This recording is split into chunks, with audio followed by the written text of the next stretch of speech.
Kindergarten is really more than just learning your ABCs and your colors like it used to be a long time ago. It's kind of like a house where you have to build a strong foundation to build upon, and kindergarten is that strong foundation. And we try to give them everything we can to make sure that they have the tools and the strategies necessary to build upon as they go up into first and second and third and throughout their learning career. They get a lot in kindergarten. It's not what we used to know kindergarten as, where it was kind of more the social base. This is very academic, but we try to make it as fun in an academic way as we can. By the end of kindergarten, they should know how to read. They should have math skills, adding, subtracting fluently within 5, but really should be adding, subtracting up to 10. They're counting to 100 by 10s and 1s.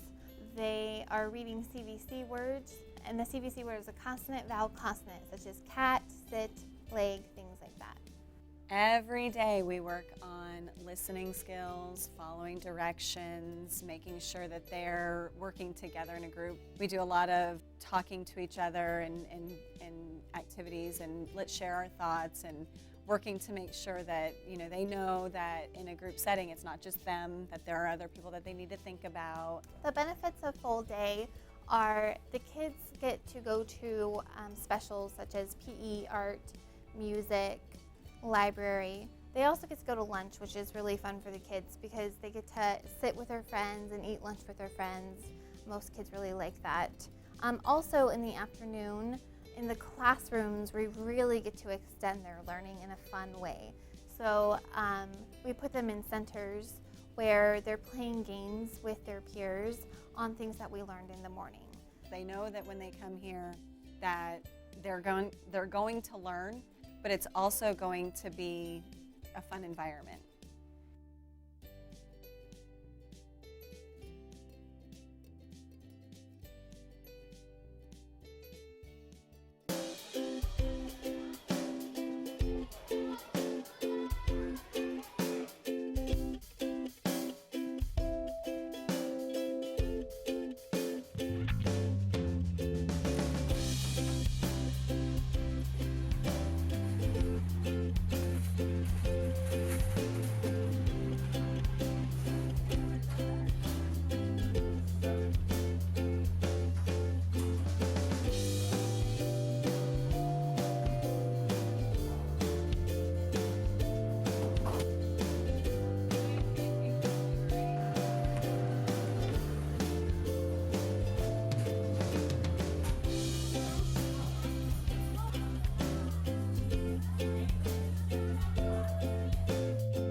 With the school district about 2 years, coming up in April, and I am the school nutrition coordinator for overseeing the elementary schools and the sites, and we want to feed the children every day.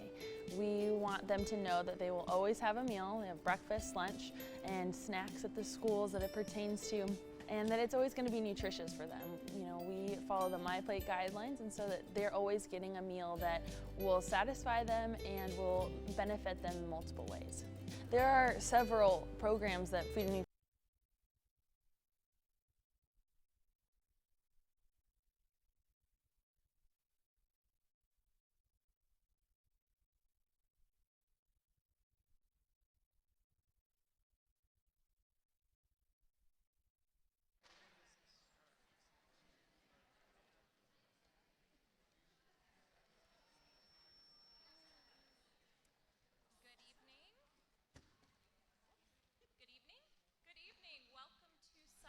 Mountain High School. I'm Danielle Airy, the District's Director for Communications and Public Relations, and I am pleased to be here with you this evening. A welcome to those of you who are also streaming this online. If you didn't know, you can go to the district's website, peoriaunified.org, and tune into the live stream.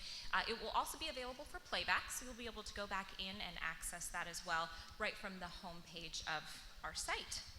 Well, this is a public meeting, so I would like to go ahead and officially call this meeting to order so we can begin with our program. You should have received a packet on your way in this evening, so if you haven't, you want to step right back outside the entryway there. There should be a packet of information for you. It includes an agenda, some of the materials that we will be going over this evening, as well as a feedback form. So certainly one of the main points this evening, we want to collect some feedback from you. So if you want to take one of those forms, you're able to fill it out at any time, drop it in the basket right back outside of the main doors here. So the purpose of this evening is really to share with you the work of our boundary committee as they have focused really much of the last couple of months on our school boundaries for the northern portion of our district. As the fourth largest school district in the state, I can assure you this is no easy task. We are really fortunate to be a part of a growing community.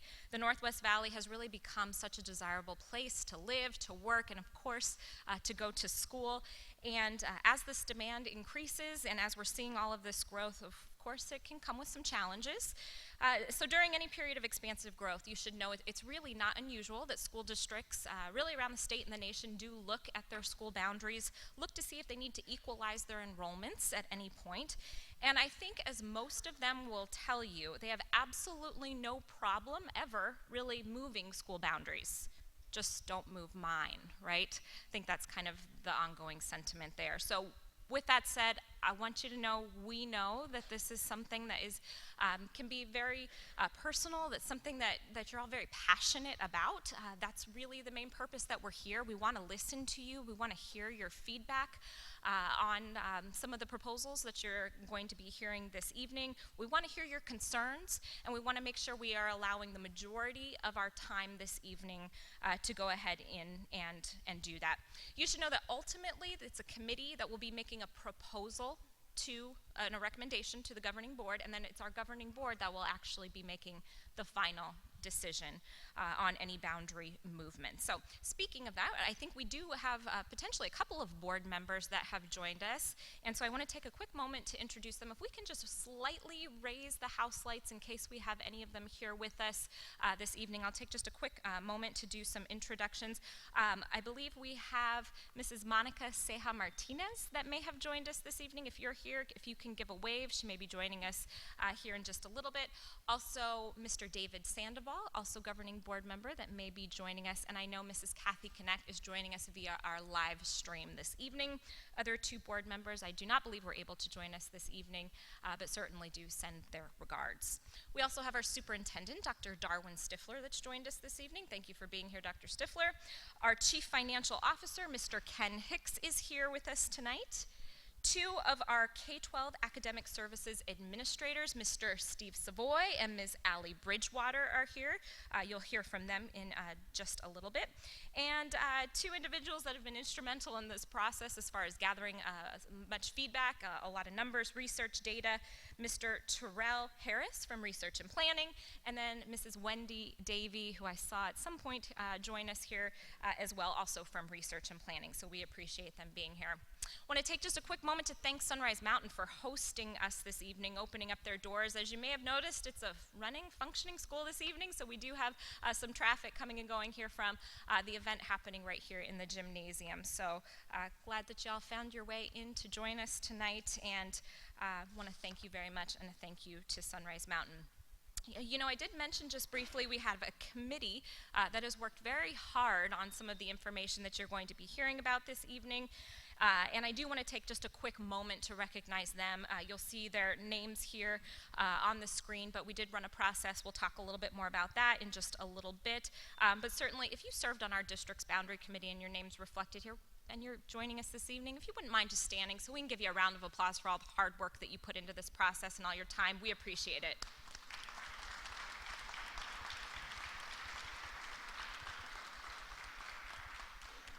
thank you very much. We really do appreciate it. Well, a very quick overview of what you can expect for the remainder of our time, and then we do want to be respectful of your time this evening. We know you're all very busy and you have families to get home to, so we are going to kind of move things along for you in our program. We're going to go into a little bit more background and purpose of the committee, why it was called, the purpose that they had before them, their objective, and an overview of their work to date. We then will walk through the maps that you have in your packet and that you see before you. We'll have them up here on the screen. They're obviously going to be incredibly difficult to see, so that's why we've printed them for you. And we'll be going through those. So if they don't make a whole lot of sense to you just yet, that's all right. Stay with us. We'll be going through that in detail. And then you should know that those materials are also available on our website. So when you click the link to access our live stream right there from the home page, you will have access to all of the materials from this evening. The complete PowerPoint that you're seeing here, as well as the maps that you have there in front of you. So we're really trying to be just as transparent as possible in getting you all the information that you need and how you might be impacted. So I wanted to make sure to share that with you. We're then going to take some time, really majority of our time, to gather your input. So we have 2 microphones that are placed here where we'll be taking input from our audience that is here live with us. I'll talk a little bit more specifically about how we're going to do that in just a little bit. You also have a feedback form that you received. As I mentioned, fill that out at any time and drop it off. There was a feedback form posted online, and so we do still have that up online. So if you've given your feedback already for the process, thank you. That's great. You can still do that online. So if you don't want to fill out the feedback form here, they're pretty much identical. You can take an opportunity just to fill out the one online. Then we'll talk a little bit more about next steps in the process. This is just kind of one point in the process that we're running. We will have another another community meeting scheduled for 1 week from today. That's on Tuesday, April 4th. Hopefully you received a postcard in the mail telling you about that meeting. I do need to note for you there has been a location change for that meeting. So it is not here at Sunrise Mountain High School. It will actually be just about a mile away over at Liberty High School in their auditorium. So I want to make sure you understand that. We'll have updates for you that we'll send via email and then post that on our website as well. Sound like a plan? The energy in here is just palpable. It's really exciting, so good.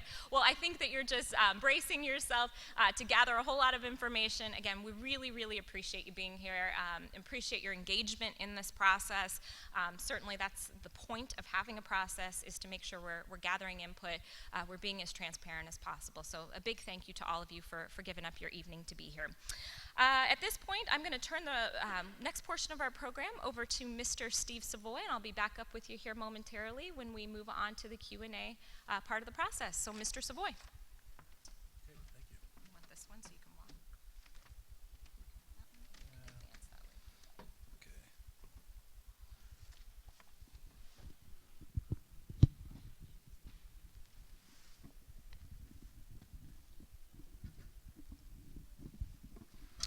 Well, good evening and hello, everyone. Thank you for being here. My name is Steve. I work as an administrator for K-12 Academic Services with the district, and I had the distinct pleasure of working with a committee of local parents to help us work through a process and looking at a situation where we have some overcrowding. And I've really enjoyed that time working with that committee, so I certainly want them to know, those that are here tonight, thank you for your hard work and your commitment of time. I also know there's a number of principals and assistant principals here this evening in attendance. Thank you for being here as well. So when we started this process, we identified what were our objectives. To be quite honest with you, I was eternally hopeful that this meeting tonight would be talking about a realignment of school boundaries for a new elementary school. As many of you know, we hosted a bond election in November of 2016, this past November. It was on the ballot. We had a $198 million bond issue that covered the entire district, but specifically it addressed 2 issues. One, a new high school in the northern section of our district, and also a new elementary school to address the overcrowding that we knew was going to occur specifically at Sunset Heights. We knew that was going to happen. And so being proactive and constantly studying and analyzing and evaluating all of our demographic data, which we do all the time, and we report that to our governing board on an annual basis, Mr. Harris that's with us here this evening, Terrell, he's responsible for all that. So we knew what was coming, and that's why we held that bond election.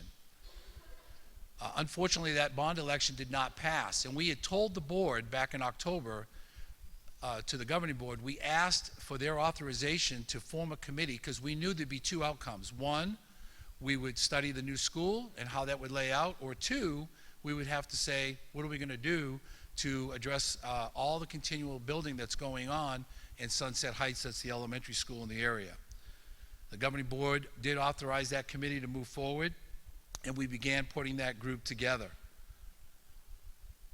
The concept of the committee was to work and to analyze and to assess and evaluate what all of this looked like, and then what we wanted to hear from the committee was their ideas, their suggestions.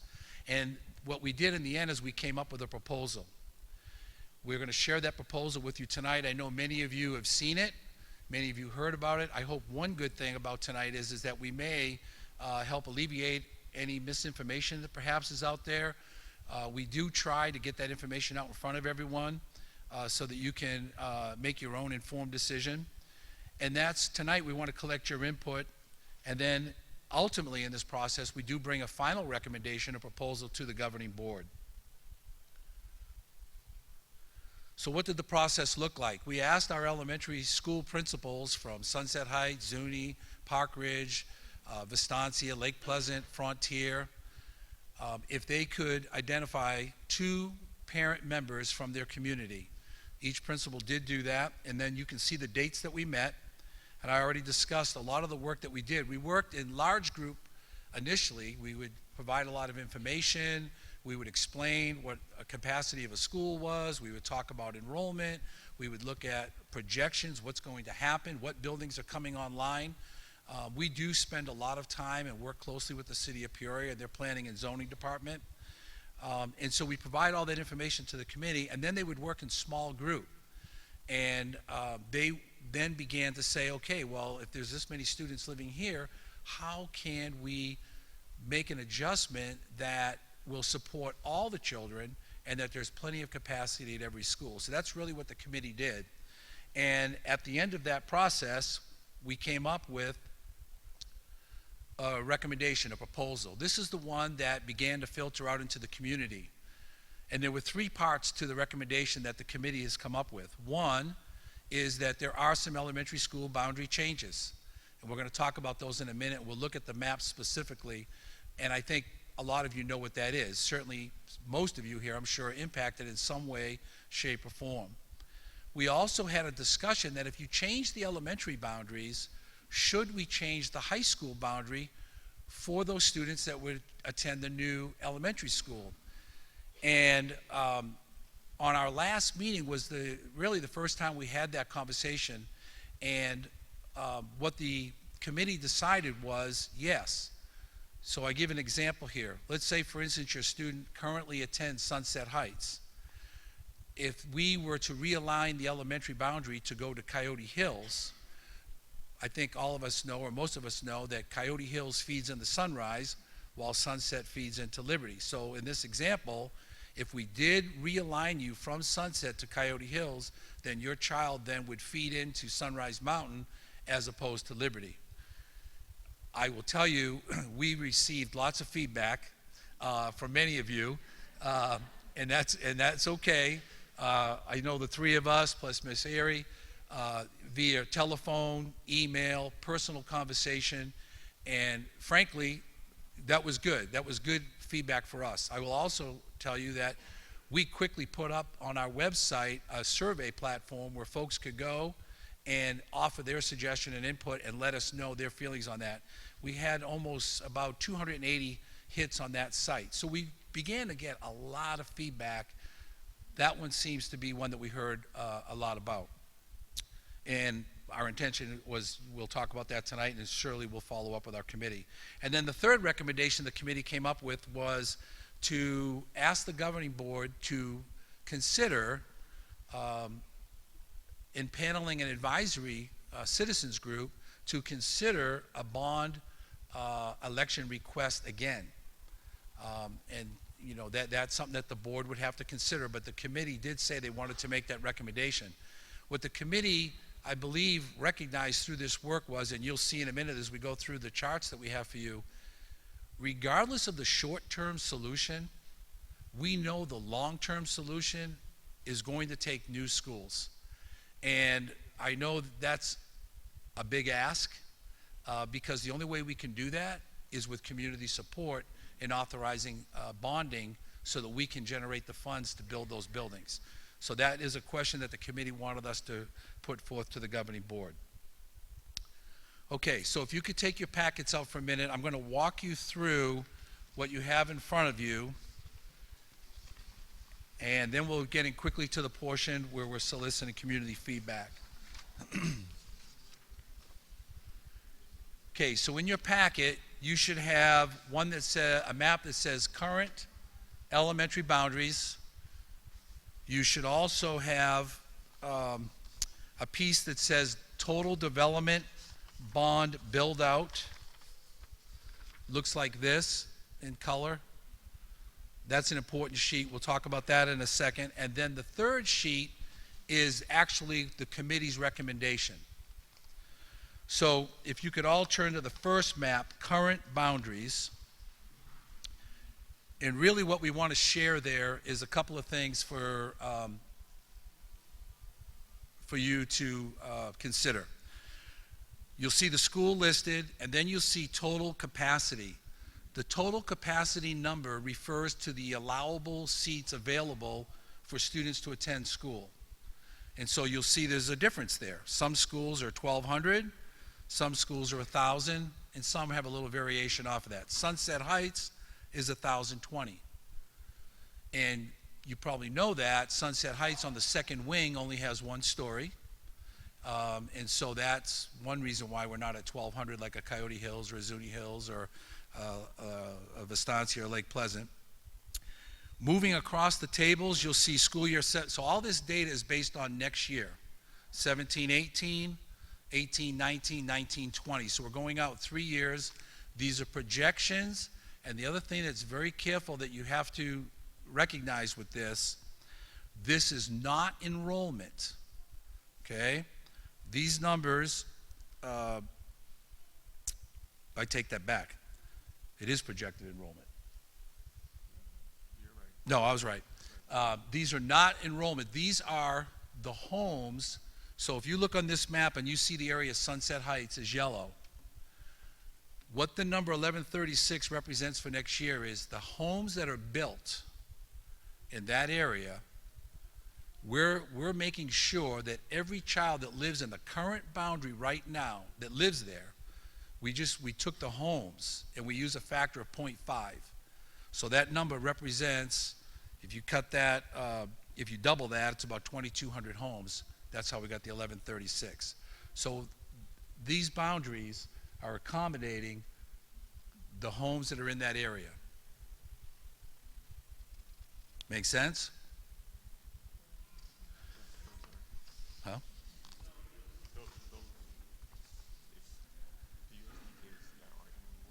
Right.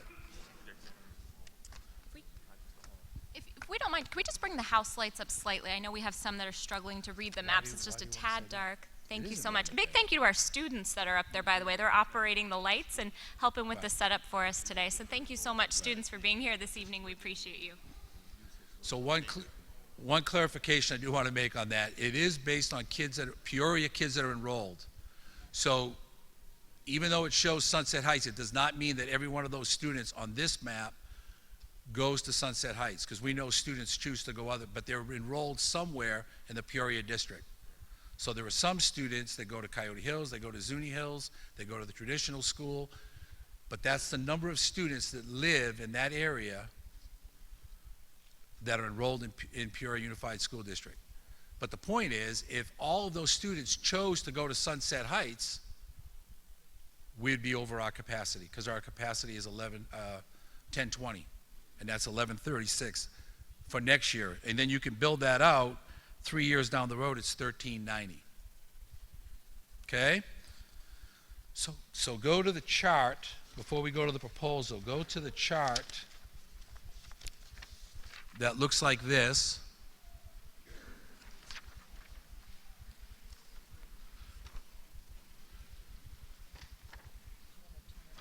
Yeah.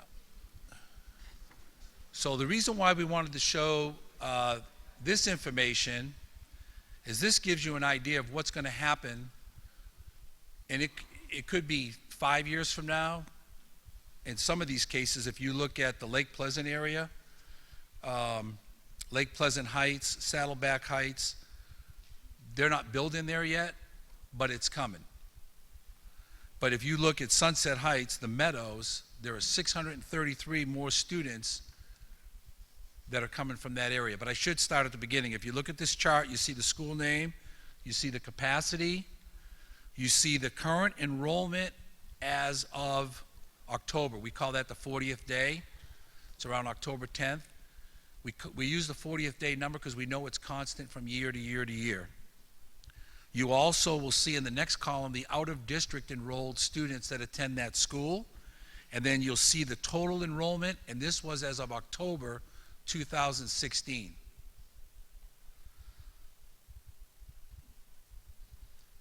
The next columns going over show you what's coming online further down the road. For instance, Frontier.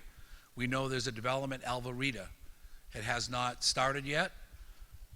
There'll be 1,000 students. That number 1,000 represents students. Where will they go to school? Riverwalk, 64.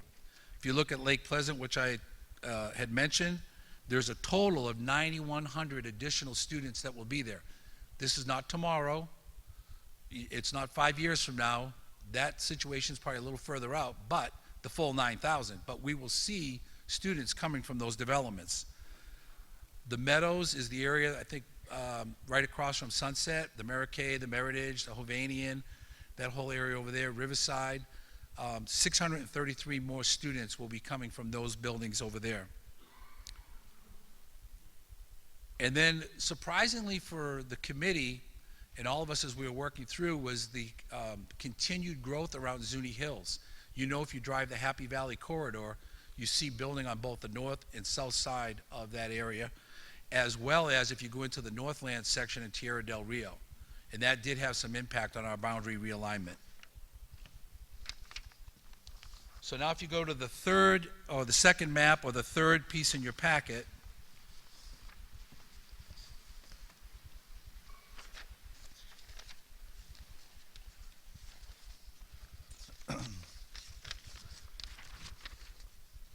this is the recommendation from the committee. So, let's see.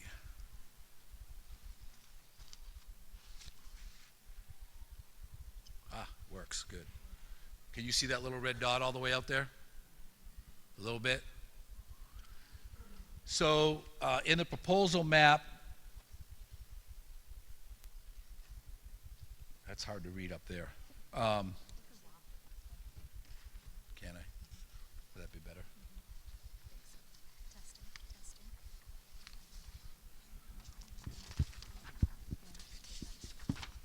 Yeah, it's okay. I got it. Got it? Okay. All right. So the main changes up on this map, I think most of you can see it, but let's start with, you almost have to put the two maps side by side for yourselves. I think would probably work the best for you.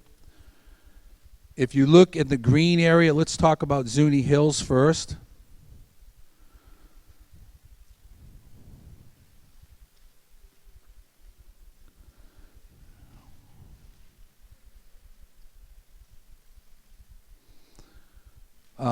It's going to be easier for me, I think, to just talk from here. Can you all find Lake Pleasant Parkway? And you can see on the current map, when you get north of Pinnacle Peak, you lose a section of Zuni, goes over to Sunset Heights on the east side of Lake Pleasant Parkway, and the west side of Lake Pleasant Parkway. There's a little bit of the section there.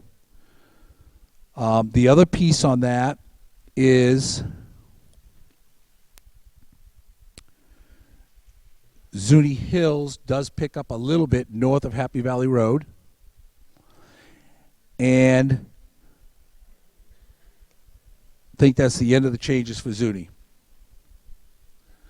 Then the other section of Sunset Heights that changes, that they're going to extend north, but they're also going to lose the one pocket. This section right here would go to Park Ridge, which is currently zoned for Sunset Heights. So Park Ridge would pick up this, and they would lose this section here. This little section down here, Avenue of the Arts, would go to Apache. And then the other significant changes are on the 91st, 95th Avenue corridor, where we pull students that are currently zoned for Zuni, for Sunset Heights. We pull them over to Coyote Hills, which is the section of in the Meadows, the Maracay, the Meritage, and a little bit north of that, as well as the one section right here that's currently zoned for Sunset Heights would go to Coyote Hills. This group right here is currently at Coyote Hills, and they would be pulled over to Park Ridge. And then the last major change is up north, sweeping them over to Frontier. So based on those adjustments, you can see the new numbers, and in each case, the school sits within its capacity. It does not exceed its capacity out for the next 3 years. And this is, again, based on homes that will be built in that area. So we're guaranteeing a spot for any house that's built there to attend that school. Anything we want to add to that? Clear? So at this point, I just wanted to talk that through a little bit. I tried to show it to you on the map. It's a little difficult to see on that map, but I know you have them in front of you. And I suspect that the issue is where your area is and your thoughts about that. So at this point, we'll stand for public comment. Okay.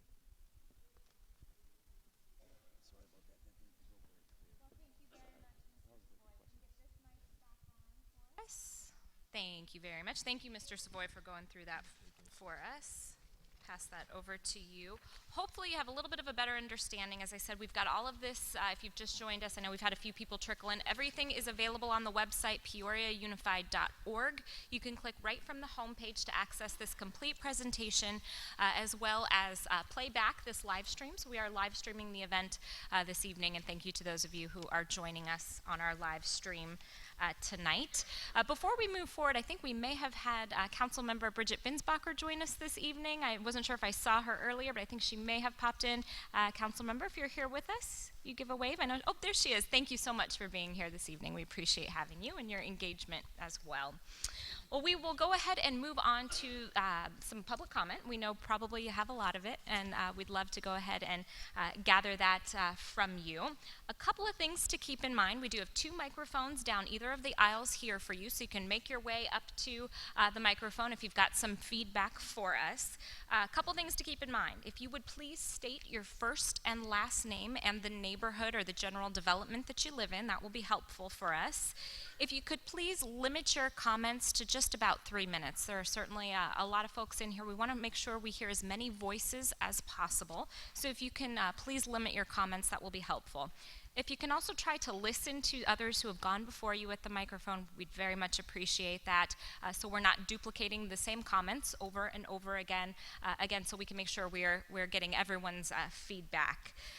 Please try to be respectful. Know that our committee worked awfully hard, analyzed an awful lot of data as they were putting these recommendations together.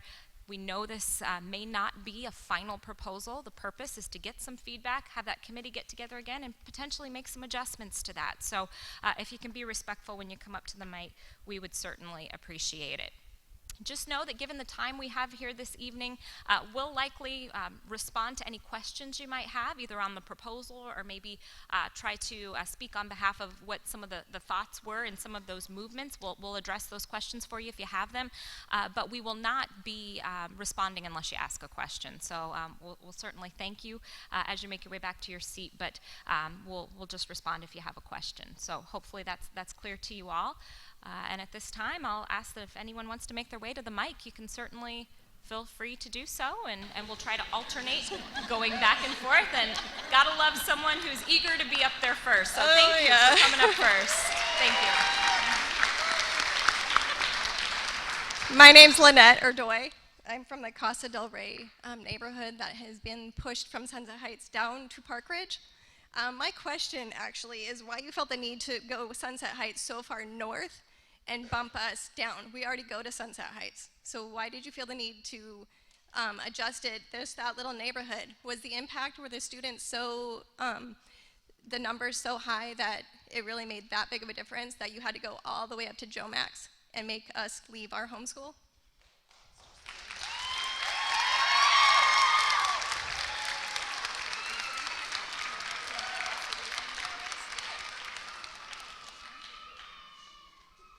We'll just need probably this microphone back on, so thank you. Hello? Can you hear me? All right. So, first and foremost, just looking at the data starting off, we realized right away that Zuni Hills had more children that was enrolled in PUSD in its boundaries than the amount of seats that were actually in Zuni Hills. A lot of the new development is actually coming in Zuni Hills as well.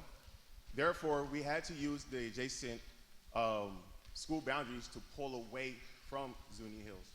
Now, that specific area, it is very dense, so it does alleviate a lot of space at Sunset Heights to pick up on the new development. Sunset Heights also has development that is on the northeast corner of Deer Valley in Lake Pleasant Parkway that sits right, is just west of Liberty High School. So also knowing that development is active right now and making sure Sunset Heights also has space for that development, which is proximity-wise is very close to Sunset Heights as well. As are we. Very close to Sunset Heights. I've also one more question, I'm sorry for those lined up. Pushing us down, I noticed that it takes Park Ridge numbers back to 100% enrollment. What is that going to do? Are we going to move again next year? Well, just curious. I mean,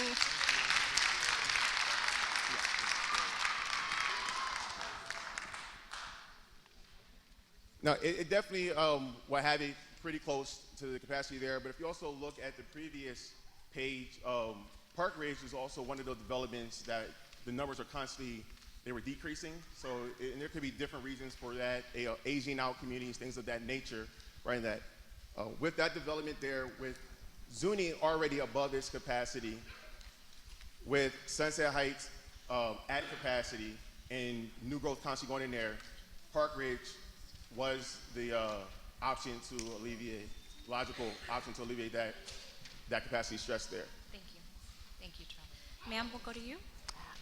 Hello, I'm Judy Halston. I'm a grandmother from Mesa. I came 50 miles one way for this meeting. My son and daughter-in-law on vacation. I have twin granddaughters that started out at Zuni, and my grandson goes to Liberty. They started out at Zuni, then they got to stay there for 2 years. They rezoned them to Sunset Heights, and now they think that they're going to be rezoned again. They started crying. They were almost not wanting to go on vacation with their parents. My grandson goes to Liberty High School, and some genius somewhere is going to rezone him possibly to his rival school. That's horrible. Horrible, horrible. It's hard being a teenager. It's hard being a teenager. In my senior year in high school, I got changed. In my 11 years of school, I was class president, cheerleader, pom-pom girl, everything. When I went to my new school, guess what? I had 8 friends. I still was valedictorian and all those other things, but I was still lowest man on the totem pole, and that's exactly how I felt. And that wasn't even a rival school. But I just wanted to come and just say that I really hope that you reconsider that, especially about the high school. I'm concerned for my granddaughters, but they are 10. They'll be okay at Sunset Heights or wherever they go to. But I am concerned about my grandson in high school. Thank you. Thanks. Thanks for your feedback. Sir? Hello. Hi, my name is Shelton Doman. I have a first grader at Sunset Heights. We live in the Casa del Rey community. I have a little boy that's going to be starting kindergarten, was going to start kindergarten there next year.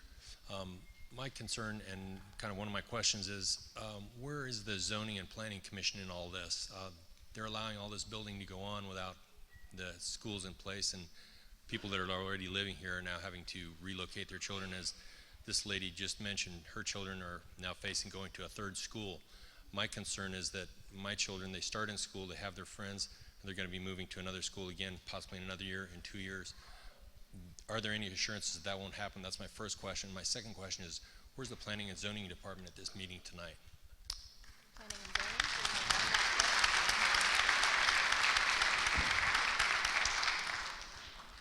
zoning. Don't have a perfect answer. I will tell you we do meet quarterly with the city planning and zoning department. We have a very close relationship with them. We know this is a high growth area, and you have folks that come in and they buy a piece of land, they want to develop it, and I think it's hard for any of us to say, if you own the land, you have an opportunity, to develop that land. We, as a government entity in the state of Arizona, are required to provide educational seats for all the children in our district. And so we do that. The other part of your question, as far as guarantees, we know we're looking at a short-term solution. We know long-term there will be other, well, if we were to move forward with the proposal that we have, we know for the next 3 to 4 years we could cover what we have. We're still going to have a new school after that. If we have a new school prior to that, then we would make a boundary adjustment to address the needs of the new school. What that would do is kind of hopefully get us back into that idea of the neighborhood center, which we try to do. We try to create a school and get a neighborhood and a community around that. Then they'd move back to Sunset Heights? Thank you, sir. Good evening. My name's Drew Dunham. You're welcome to raise that up if you'd like, Sure. if that helps. My name's Drew Dunham. I live in Cross River with my family. We have a kindergarten. We drive over to PTS, and we have a 2-year-old that we're unsure of where he's going to go now in the next 3 years. First off, I would like to say thanks for hosting this event and letting us voice our concerns. I hope you guys brought your thick skins with you tonight. So, but we just want to know, my wife and I want to know if you can address PTS and how closely Coyote Hills is working with them. We see that the numbers are going to kind of increase for Coyote Hills. Does that mean you're taking away classrooms from PTS? Or what does that mean? Do you guys work with PTS, and what's that? I saw Eric Stone here, so yeah. Thank you. Great question. PTS was represented on the committee. The committee did, and Coyote Hills as well too. The committee is committed for PTS to remain at Coyote Hills. So this all does factor that in. So that commitment is still there. Ma'am. Hi, my name is Jennifer Jonathan, and my son currently goes to Sunset Heights. I live in the Peoria Mountain subdivision. Terrell and I have spoken, so he knows all my comments, he knows all my suggestions. I want to echo, since I have a larger audience here, I want to echo kind of my comments that I made at March's Board of Directors, Peoria Unified School District Board of Directors meeting, and I want to get a follow-up commentary from you guys since they weren't able to comment. I come from California. I was 24 years old when I purchased my new home build in Elk Grove. It's a subdivision around Sacramento. I kind of relate that as a sister city to Peoria, Peoria's rapid growth. At the time, California has a law where they apply a Melrose tax on new home builds. And that tax, you pay it along with your property taxes, but it's separate. It's only to be used for public works in that new development community, or they call it a community facilities district. And public works would be like fire departments, public schools, et cetera, parks. So I kind of want to, I know I put that out there at the beginning of the month to individuals, decision makers, and I want to hear back. I know that this is something that the state of Arizona has to have a vote on. And with the fire that's in this room right now, I bet you a couple of us aren't going to be voting for some of those state elected officials that aren't funding our public schools. I know I certainly won't. So I want to know and I see Monica, I voted for you. You know why? Because you were doing some grassroots advocacy to get elected. You were on the corner of Sunset Elementary School with your sign saying, vote for me. I want that same fire from our elected officials, now elected officials, to fight for funding from the state. And I would be in agreement for a fall bond assessment, for a bailout. I don't want to continue to set a precedent every time there's new growth, new build, that we apply the pressure on all of Peoria for a new bond for growth in a certain area. That's not smart planning. That's not on you guys.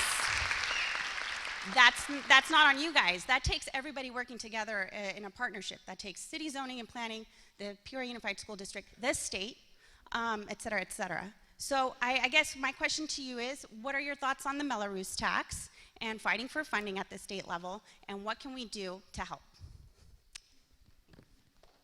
I'm glancing at our CFO to see if he has a quick.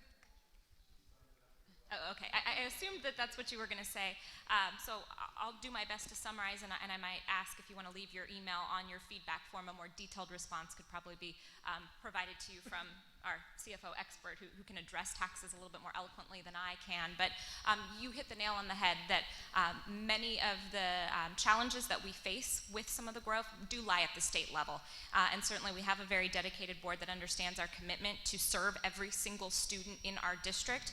But we know that requires a certain level of my mic go out? Thank you. Certain level of funding and support that we don't adequately receive from the state at this time. As many of you probably know and have heard us say time and time again at various community venues, our budget as a district has been cut $250 million since 2009. Not as the state, just the Peoria Unified School District. That's a significant amount of money when you're talking about how many students we have to educate. Likewise, our capital budget, which is what we use to fund some of these types of projects, has been significantly reduced. So many of those problems do lie at the state level. We appreciate your interest, your fire, and your passion to recognize that and to address some of those concerns at the state level. So thank you. Sir? Hi, my name is Doug Jacobs. I live in the Meadows. One of the issues, we moved into this area with the school district in mind. We abut to Liberty High School, and we're right across the street from the junior high. One of the things in the proposal, you described the homes that are going to be built by the Maracay. That Maracay area has not, nobody is inhabiting any of those homes. Have you considered moving that group that's not affected, that those children are not already in schools, and what seats those would avail to other children?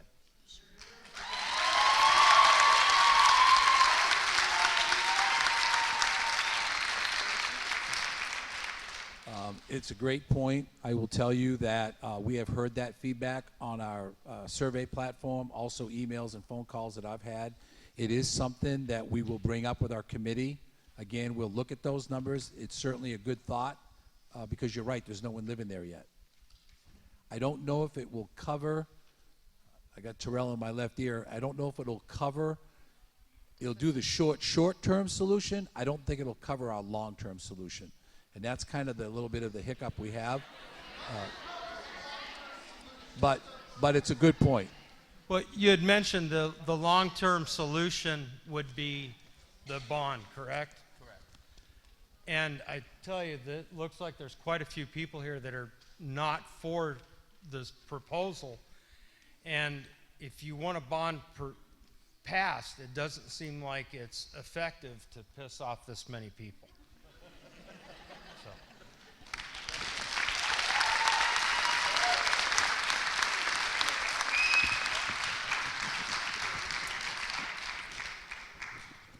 My name's Bruce Hunsaker. Castle Del Rey is my neighborhood. You moved us about 3 years ago, second year in school. Now you want to move them 1.9 miles away to go to school. You also want to make them go to a different high school, which is 2.5 miles away, where they're in a walking distance currently to go to Liberty.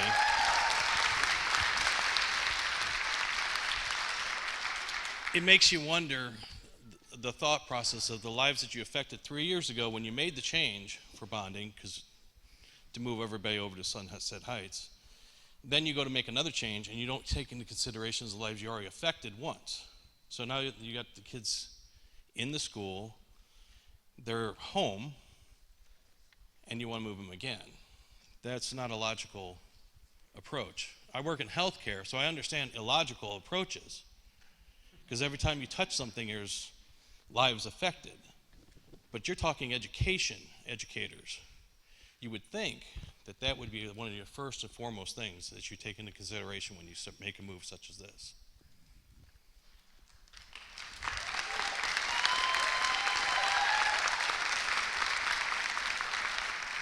Sir. Hi, my name is Andy Warren, and it's kind of humorous, my place in line, because I'm the president of Mary Kay Homes. And I respectfully disagree with the perspective of the gentleman that just preceded me. But I do want to say thank you to the committee. I recognize that you guys are in the quintessential, between a rock and a hard place. And it's a very tough situation that you find yourselves in. So thank you to the committee and to the staff. So I want to just represent sort of two perspectives. One is of the current purchasers and future purchasers of Mary Kay homes in our community, and more specifically just in general in the Meadows, in the master plan that basically has these schools at the heart of their community. And I also want to represent the interests of my company, which has made a very significant investment here in Peoria. So specifically,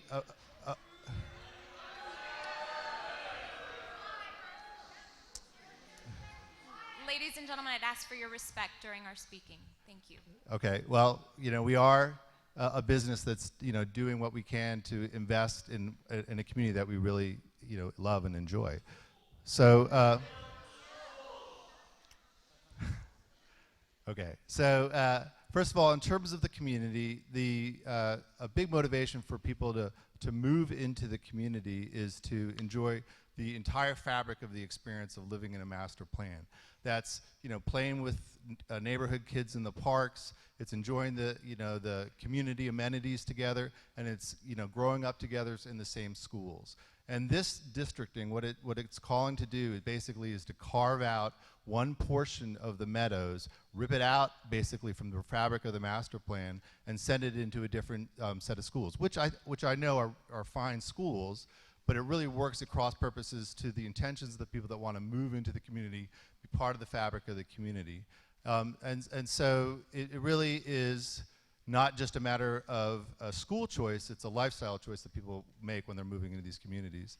And then specifically, yeah, we have made a very significant investment and recognize that we are competing with several current builders in the Meadows master plan and future builders that are going to be in the master plan. And for whatever reason, the committee chose to just draw a line on 95th Avenue between 95th and 91st that just affects our organization, okay? So it does put us at a competitive disadvantage to current and future builders, and of course that's an important issue for us, and we're gonna need to defend our perspective on it. But what I want to say most is what we would like to do is rally with the rest of the community and solve the problem that it really needs to be solved by focusing on this bond election, right? The district needs the resources. We want to roll up our sleeves, work with the community, work with the district to solve the problem. But in the meantime, We aren't moving residents in until just now, and in the next 12 or 18 months, we're not going to have too significant of an impact. And what I'd like to think is we could get to the real solution, which is this bond election. So thank you.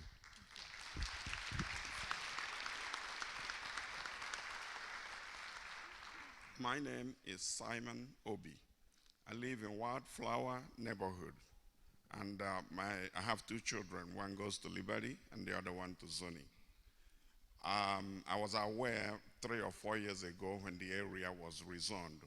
I had two children at that time at Liberty, only to find out that my daughter at Liberty, I'm being required to sign a variance to keep her at Liberty. And the question is, she is a bona fide student at Liberty. She was admitted into Liberty before this new law. Why must I sign a variance? And you may know me. In January, I filed a complaint against Liberty at the Attorney General of Arizona, Department of Education, and Maricopa County Superintendent of Education, because I'm being required to sign a variance in order to keep my daughter at Liberty, and I have refused to sign it. After I filed that complaint, I haven't heard from anybody. So I want you to answer the question, why is it that a student that's currently at Liberty, that I'm being required to sign a variance to keep her at Liberty when she joined Liberty when there was no variance? Thank you.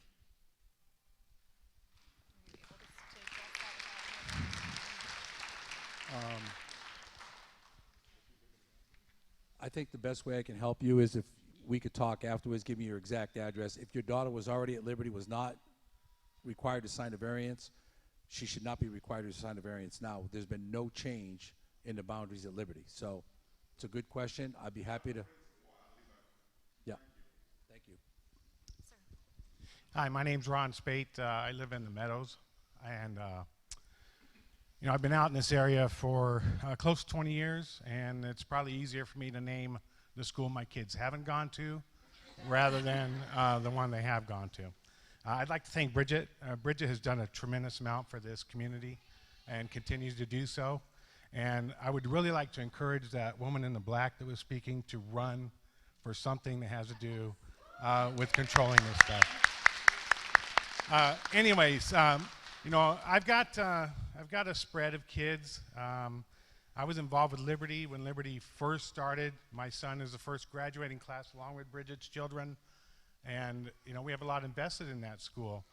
We currently live about 200 yards from Liberty High School, and we're going to be zoned away from it, which doesn't make any sense to me when there's a gate built in our wall so our kids can walk to that school. So, I kind of get the moving kids around the elementary schools. It's kind of helping the buses and all that stuff is kind of the way I look at it, maximizing your efficiencies. But I have a child that's going to be in 8th grade next year, and we've heard something that they may be allowed to stay at the current school. But I also have a kindergarten son who goes to that same school. And now it appears we're going to be asked to split our children because we don't want to take our girl away from her friends, and yet we don't want to take our son away from his sister. And then once they get out of elementary school, the big thing is, why wouldn't we be still allowed to go to Liberty? It seems to me like you should draw a circle around the school, and anybody that's within the circle should be able to go there. And then anybody that's already got to take a bus should have to take a bus a little further. That's just the way I see it. So thank you. Thank you.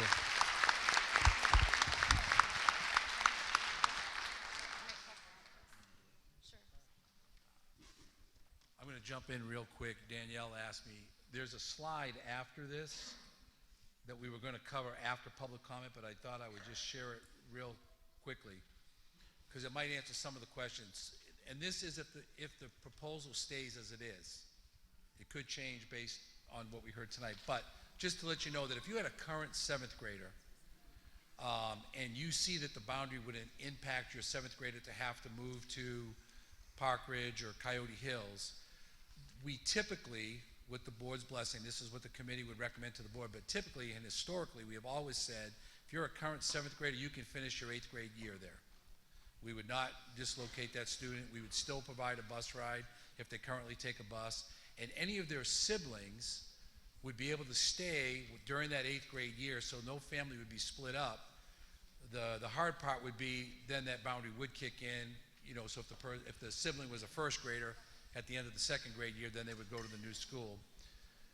Special education students, any child with an IEP that currently attends Sunset Heights or any of our other elementary schools, that IEP could be accommodated at any of these projected moves. And the other thing that I do want to mention is that if you have a student that is currently in a high school, any boundary change that it did come to fruition, that we did make that boundary adjustment at high school, we would not move. Once a lion, always a lion. Once a Mustang, always a Mustang. So those children that are currently in high school, they don't move. And if they're a current 8th grader, they would go to the high school if they wanted to, that you're currently aligned to, and could stay the full period of time. Does that make sense? So I thought maybe we could cover that for you right now. Just siblings would, for the high school piece, typically what we've done historically is those students would apply for open enrollment. Thank you, Mr. Sawyer. I thought that might help with the last question and a little bit I heard in someone else's question. So, ma'am, we'll go to you. So I have two things. One is, 3 years ago, If when you don't mind sharing your first and last Oh, name sorry. and your neighborhood. My name is Shannon Flock. Thank you. I am just east of the Casa del Rey. We don't have a name for our subdivision. Sorry. Thank you. However, 3 years ago, when we got switched from Zuni to Sunset Heights, that same policy played in where the 8th graders could stay in their original school and the siblings could stay. However, that's detrimental to a child when the rest of the students go to another school. Their sibling, if they stay with their sibling for 1 year, then they got to switch to the new school if they want the busing. They got to start friendships all over where everybody else has had the head start. Number one, that's detrimental to them to start a whole new school and come into a new school year on that. The second thing is you talked about Lake Pleasant Elementary School. For the past 3 years, that school has been untouched as far as the zoning. And you're talking about the future development in that area. In 3 years, it hasn't developed as fast as the other areas have. And yet, you keep bringing the students from certain areas that are closest to Lake Pleasant to Zuni Hills and Sunset Heights. Why aren't you utilizing that school that has the capacity right now?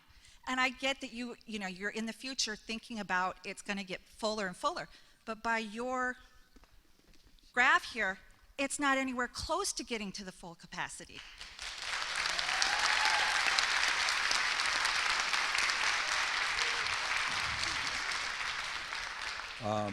Good question. I'll respond real quickly for you on that.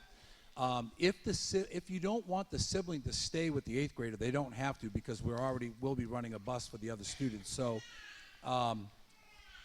you don't have to have the younger sibling stay. Second part, the committee did talk a long time. There was a lot of passion around Lake Pleasant, particularly those students that we had moved previously.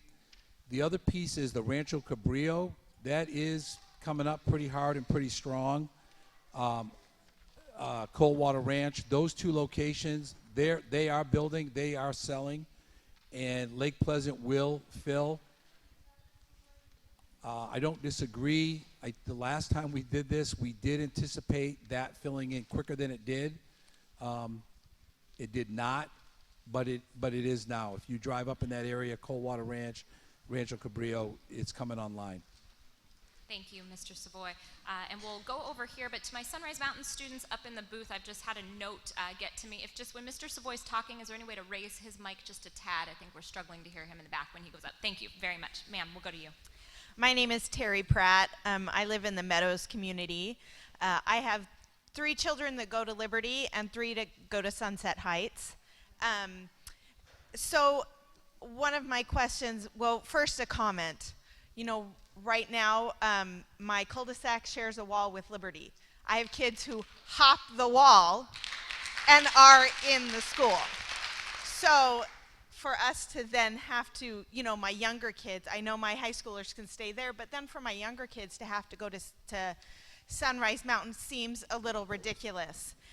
My question is, I just want to clarify something that I heard, and it seems outrageous, so that's why I'm asking for clarification. My neighborhood is not 2 miles from Sunrise Mountain. And I've heard that busing requires you to be at least 2 miles from the school. For a high school, I heard it was 2. Is that true? 1.5. It's 1.5. 1.5. Okay, so would there be a bus from my neighborhood to Sunrise Mountain? If it's 1.5 or greater, yes. So if it's not, my kids who can hop the wall and be at Liberty would have to walk 1.5 miles to be at Sunrise Mountain. Doesn't seem logical. So, thank you. Sir. Hi, my name is Lee Sterrett. I live at the Meadows. I have 2 daughters that go to Sunset Heights Elementary School. And a lot of what I had to say was actually echoed in the previous 3 people that it spoke. So I'll kind of narrow my comments down to basically a question that a lot of people from the Meadows have echoed with Liberty and sharing the wall and being a street down versus 3.4 miles down. It seems just a common sense approach. And I understand the position the committee was in to try and make everybody happy, because given the circumstances and the resources, it's just not possible. So I will acknowledge that. But the one thing I will question is the approach at which we've kind of come up with the map that's existing. And I think I heard one other gentleman mention it as well, is that I think back in 2010, when the rezoning was being considered, one of the kind of guiding forces or core values of how they started with a base was to, I think the quote was community schools, and that was to echo that they started within 1 square mile of the school within to kind of encapsulate the people who lived around that community, to kind of build that as opposed to drawing lines right through it. And so I guess I'm not echoing anything new, but that's part of the community that I'm representing right now. That's the question I have, is why would there be that fundamental change in how you approach the planning of the map? Thank you.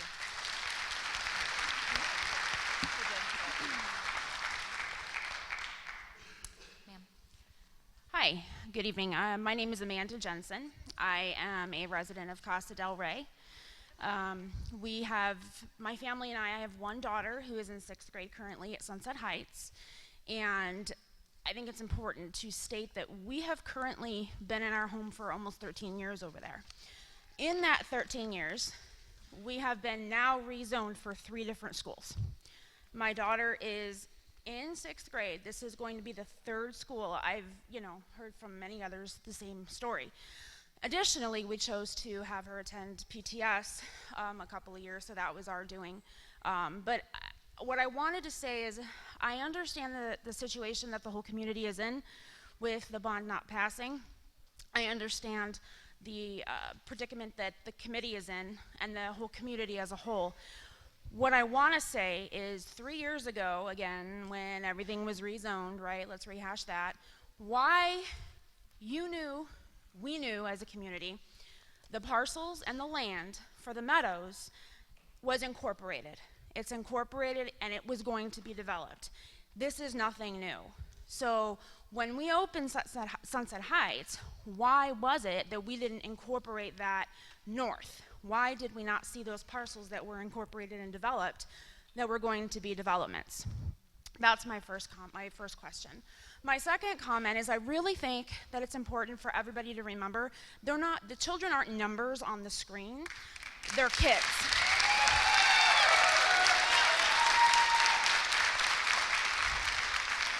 Oftentimes, in situations like this, I think that it's possible for people to just see numbers when they're working on developments like this. And I get that. But what I think my community members, fellow community people, will agree with and try to communicate to you is, you're messing with their lives. And my daughter, along with every other's different story here, has worked hard for her volleyball team, has worked hard to be in sports next year, has worked hard to redevelop friendships 3 times. because of the reboundarying again. So my question is, are we going to go through this again? Are we going to do this again and again every 3 years because everything is growing? That's my question. So I get it, the bond, we need new schools. I get it. But the point is this an every 3-year thing? Because I only have one child, and she's strong, right? But there's other people here who have more than one child and who are raising them. And so I just think that as a committee, please take that into consideration, that they're kids. It's hard enough out there to be a child anyway. With the crud that's out there now, let's not add to what is going to make it tougher for them. Thank you.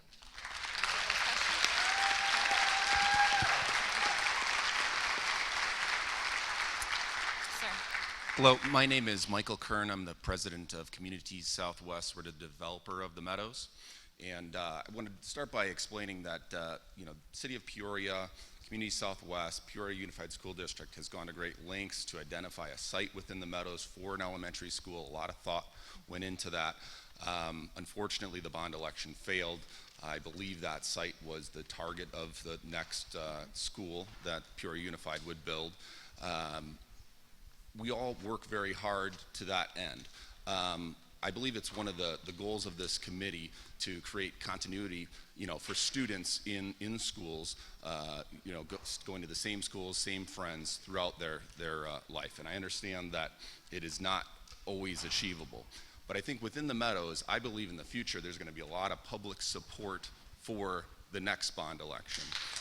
And we, along with Mara Kay and all of our other partners, are absolutely going to support that effort as we did the last bond election.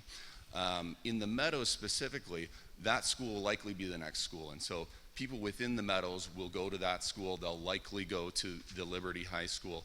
And so if we are able to retain the Meadows boundaries, all of those residents going to the Sunset Heights School now, all of those students will have that continuity throughout their careers, student careers, staying within Sunset Heights now, the Meadows Elementary School next, and Liberty High School. So I'd ask the committee to take that into, at least into their thought process as they're making this decision and recommendation. Thank you. Thank you. And just one quick reminder, ma'am, I know our line is still pretty long, so just to everyone, I would just ask if you can try to limit your comments and not be repetitive. Just another reminder. Thank you. Hi, my name is Christy Whittam. We live in Citrus Gardens. It's only about 3-4 streets long or wide. And you guys rezoned us, and I wanted to know why, when it's only maybe at the max 20 students, that now you want to go to Frontier when they've been going to Coyote Hills since they've been in kindergarten, and now you want to move these. It's only like 20 students.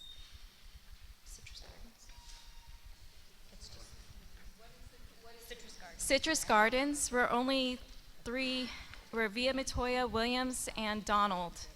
And there's only about 20 students there, and I was wondering why you felt the need to take out that small community and then extend it up north to, Lake Pleasant.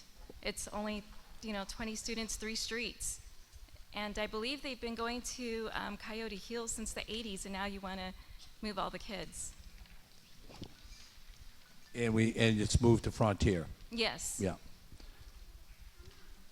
I mean, the answer really was just working on balance, just working on capacity, and that's not a great reason, but I mean, it was just trying to find balance. We knew Frontier could hold this many, Coyote Hills can hold this many, so it really became, and I don't want to use the term because a couple of our parents tonight say, hey, these are not numbers, these are our children.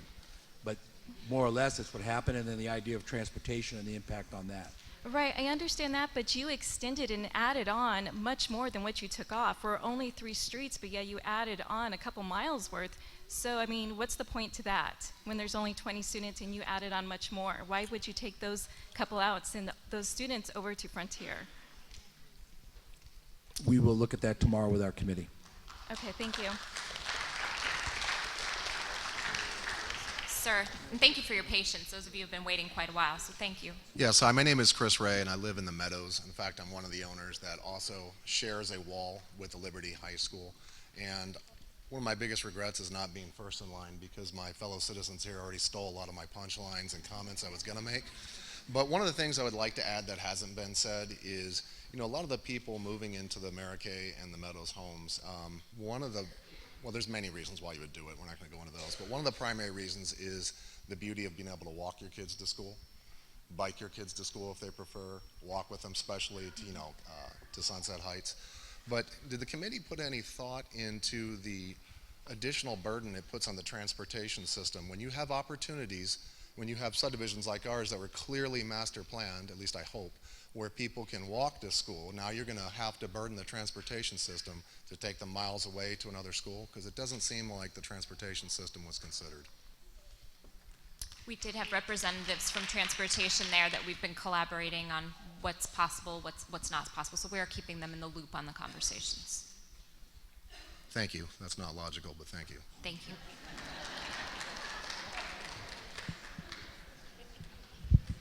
Hello, I'm Scott Cunningham, currently living east of the new development, Tierra del Rio. I just have a couple things. One, a lot of this movement's going on, and again, this projected movement, but I believe it, and I don't want to reiterate what somebody else said, but in the Tierra del Rio and the Trailside Happy Valley, we're talking about next year, which starts in 4 months. No one's going to be living in those communities. There's not a home built yet. I mean, they have models, but they haven't broke ground on any new homes to be built. So those numbers that you have, and I'm only speaking for my neighborhood, I don't know about the whole, but you have over 400 seats right there that you're accounting for that are going to be realistically zero. And the only question I have is, if we're this tight on every chair counts, why is not in the total development build out in the north, the out of district enrollment, why aren't that zeroed all across?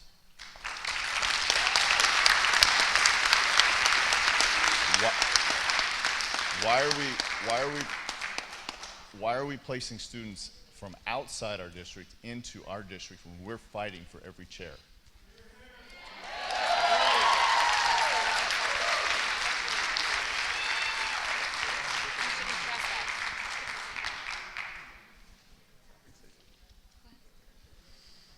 Open enrollment? Just a quick note on open enrollment. We haven't talked about open enrollment. Yep. We need to address open Well, the question on open enrollment is, we do talk about it. I will tell you that last year we did do that at Sunset Heights. We had our community meetings because we knew this year Sunset Heights was going to exceed. Even if the bond election passed in November, we knew Sunset Heights would be over capacity. So the committee last year and recommended to the board that all out-of-district open enrollment students at Sunset Heights would no longer be continued, except those 8th grade students. This year we allowed them to continue and finish their 8th grade year.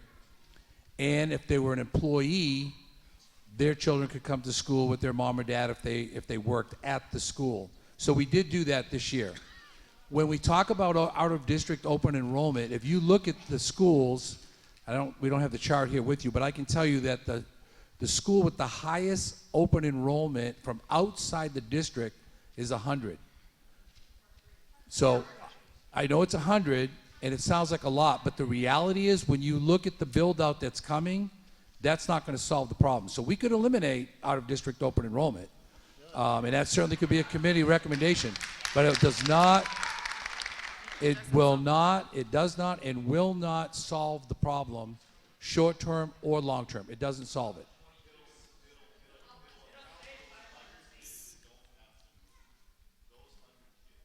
I understand. Yep. Sir. Good point. I'm Ron Blade. My son goes to Sunset Heights. However, you see that little thing looks like top of Texas right there? Now it's going to Park Ridge. Yeah, that doesn't make sense at all. Deer Valley, 107th. All of a sudden you take that section, which goes to Park Ridge. Now that's over 2 miles away. Why?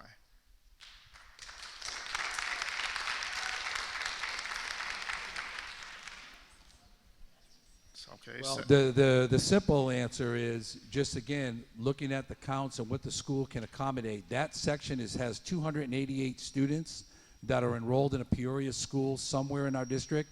Of that 288, there are 186 students that attend Sunset Heights. okay. So that's And? part of, that's what the committee looked at. Okay, but that part makes no sense. However, I got another question regarding you can keep your nurse or not. He is diabetic, and he has a nurse that he likes. He does not want to leave the nurse and start somewhere else. Is there going to be a condition that will allow for him to still remain a Sunset? Tick-tock. Seriously. Well, it's not part of the committee recommendation because we talked about special education. No, that I those ain't saying IEP about special meetings could education. be I'm talking held about anyway. medical. I understand. So the appropriate answer is there'd be a boundary change, and then the question would be, would open enrollment still be available for in-district students, which Sunset Heights does currently accept, although they're at capacity, so they can't. But if they were below capacity next year and you wanted to apply for open enrollment, that would be a possibility, yes. All right. Sir, we'll go to you. My name is Mark Miles. I live in Dove Valley, which is currently the section between 95th and 91st between Deer Valley Road and Lake Pleasant Parkway that's being affected and being moved to Coyote Hills. Both of my children currently reside at Sunset Heights, and first and foremost, I want to thank Ms. Conley and all of her staff for providing excellent education opportunities to our children. They worked very hard on maintaining the educational system that has been produced in front of them with the challenges that have also been provided as well. My first question is did the boundary committee take into account some kind of attrition plan? We know that these new developments are coming in, and we know that there is going to be a mass influx of students, but I have not once heard any kind of recommendation or any kind of comments in regards to the committee stating that they have taken into account some kind of attrition plan, that when a new family moves into these new communities, they would automatically default to one of these lower enrollment schools, and then when the 8th grade graduating class leaves Sunset Heights, that would free up an additional 120 students, and then have another additional open enrollment for Sunset Heights for these individuals to go to the schools that they are supposed to be in. My community has been established for 17 years. It was built in the 2000s. I, as well as many other people in this room, have been rezoned 3 different times in 4 years.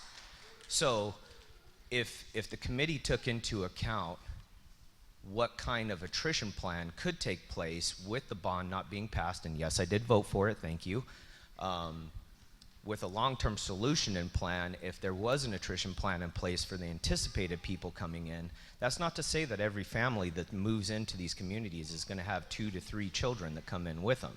Yes, they are large houses, but directly affecting Sunset Heights, if you look at the demographic of the boundary that is set, you're looking at $400,000 plus houses that are moving into these communities and that are all going to be established at Sunset Heights. That doesn't give a well-rounded demographic that goes to that school.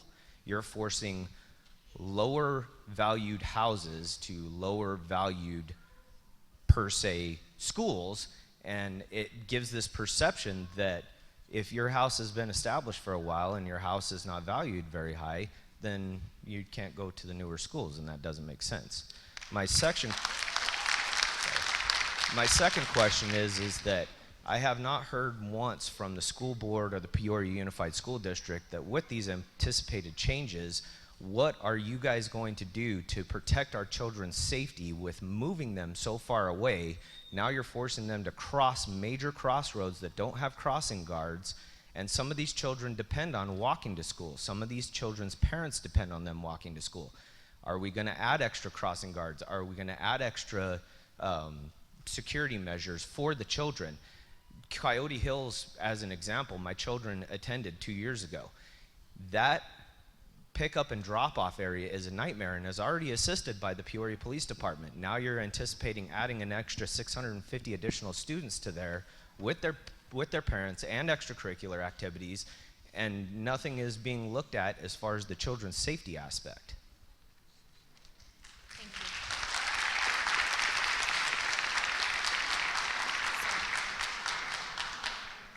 My name is William Powell, and I have a daughter at Liberty High School. And I know you showed the proposals about high school students remaining in their current high school. On the website, it also said that this is not a guarantee and not always something that can be done. And I just want to say that I hope that if there is any change to all of those 5 pieces of information, that there would be additional discussion to be had specifically on the high school, because most of this has been focused on the elementary schools. So. Thank you. Yes. This is kind of nerve-wracking. Hi, I'm Jessica Havermail. I want to get a clarification on something first before I get really upset. I live on 106th Avenue in Williams. Right now, my son is attending Zuni Hills on a variance. I live 3 houses away from Alta Vista Park, which is Williams Road. Zuni Hills is right there.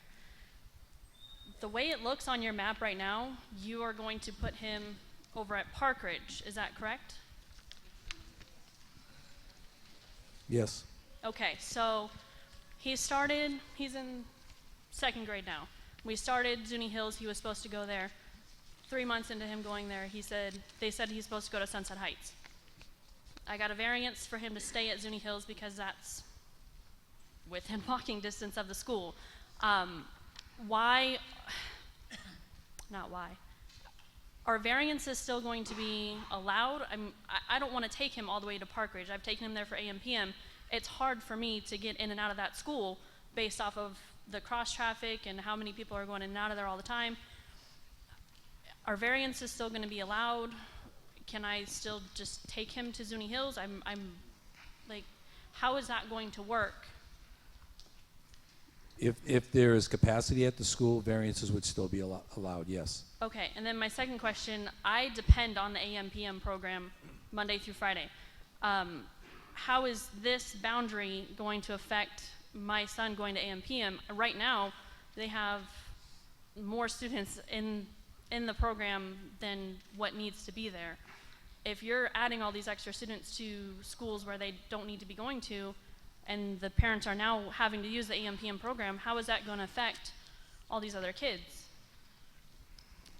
We work very closely with the City of Peoria on the AM/PM program, and certainly they adjust their staffing needs, and we adjust the space available to them based on right now they're the saying number of that students. they need more people, that they don't even have enough staff to watch the kids that they have right now.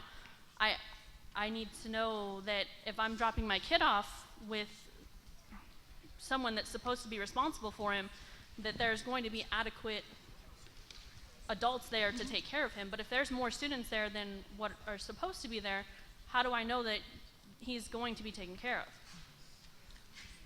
We can follow up with them on the AM/PM program. No worries. Hi, my name is Jamie Blanchard. I actually live in that little pink park where, like the Canyon Ridge West area, Avenue of the Arts. Why do you want to bus the kids all the way to Apache when it's like 3 to 4 miles opposite of where we want to go? I'm kind of representing some of the neighbors, especially in my area. A lot of people bought in that area for their kids to go to Park Ridge. And my daughter's been going to Park Ridge since 1st grade. And I just don't understand why Apache's boundaries didn't change. Everybody else's boundaries changed, but why did Apache's not change?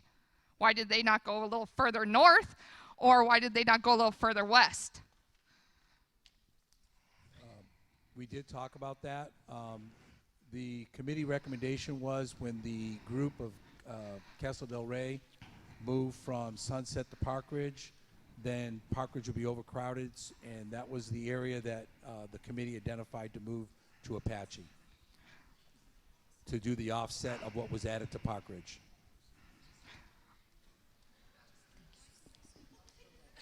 Ma'am, we'll move on to this gentleman unless there's another question. Sir? My name's Jason Hull. I actually live in Canyon Ridge West as well. And we're completely separated. And I was just thinking, I was looking at your numbers up there, and take the people, just a little sliver that you have that you're moving from Coyote Hills to Park Ridge, let them stay at Coyote Hills, let us stay to Park Ridge, and then you're even. It seems to make logical sense to me, and I don't quite understand why you were going to separate. Thank you. Yep. Sir? My name's Anthony Yetzi. I live in the Meadows. Actually, that little section is getting changed. We moved from the other side of the country, from Pittsburgh, and we moved here in January. I'm from okay? Pittsburgh. We had our, what's that? Can we raise the volume on that mic just a tad, if you don't mind? Thank you. I'm getting over being sick, so. We had our choice of all of Phoenix to pick from. And, I mean, we looked at Scottsdale, Cave Creek, we looked everywhere. And we settled on Peoria because we liked it, Northern Peoria. And then we really settled on the Meadows because of the master plan, okay? And pulling that one little spot out of the Meadows, as been said before, ruins the master plan. It just doesn't make any sense. The other thing is the bond. I wasn't here for the election. I mean the vote. I just moved here in January. Was there another bond vote before that, like in 15?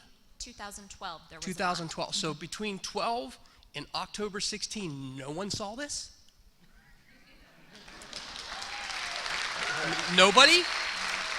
We couldn't get, I mean, like I said, I just moved here, and we couldn't get a bond for 14, 15. So if it failed in 14, you could try in 15. Failed in 15, we could try again in 16.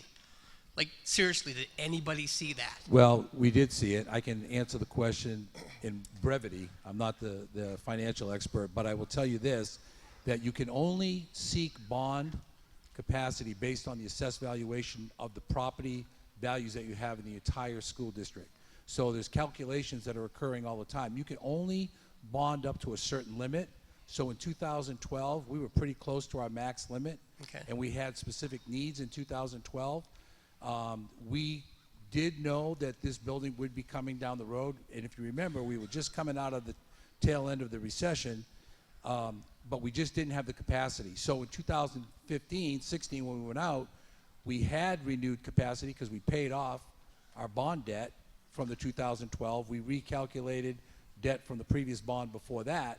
So yes, it's a game, not a game, but it's a process that you're always trying to stay ahead. You need the capital money to do the infrastructural brick and mortar type construction, building, technology, but you can only bond to the capacity that you have in the evaluation of your district. Okay, I don't understand all that specifically. I know, and that's why I but don't want to go into all a lot I of know detail, is but when there's Walmart reasons wants for to that. build a new building, they have to have enough parking spots. Yeah. Or they don't get zoned for it. So maybe these plans shouldn't be being built if there's nowhere for the kids to go.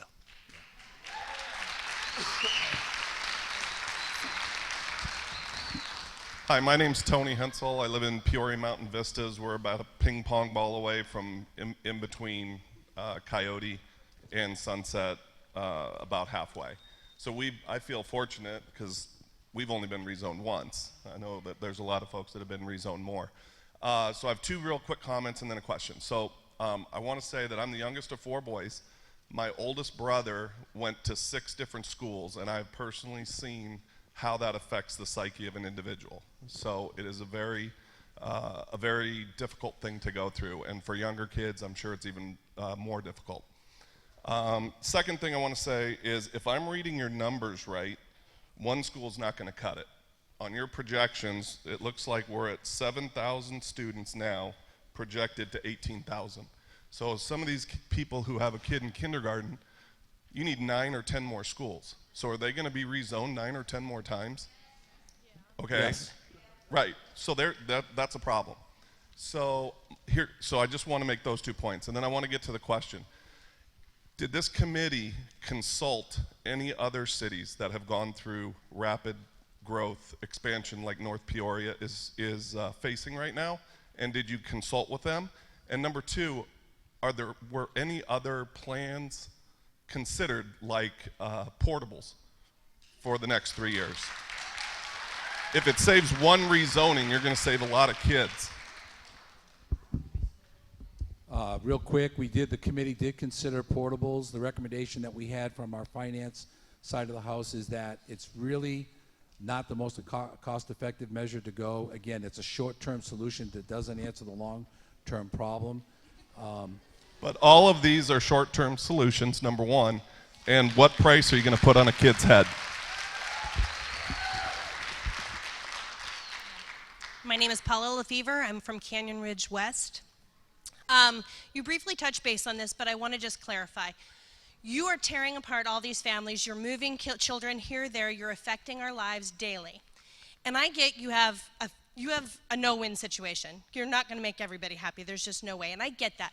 And I understand that. But am I to understand that you are going to continue to grant variances when you're stripping children out of all of these schools and shipping them in all these places, but you're still going to grant variances to children who aren't assigned to that school? I understand special needs.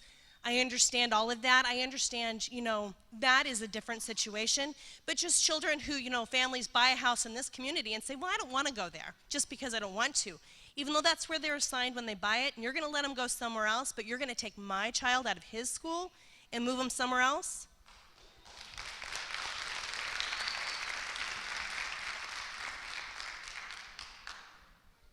The committee did not make a recommendation to change that at this time, no. Interesting.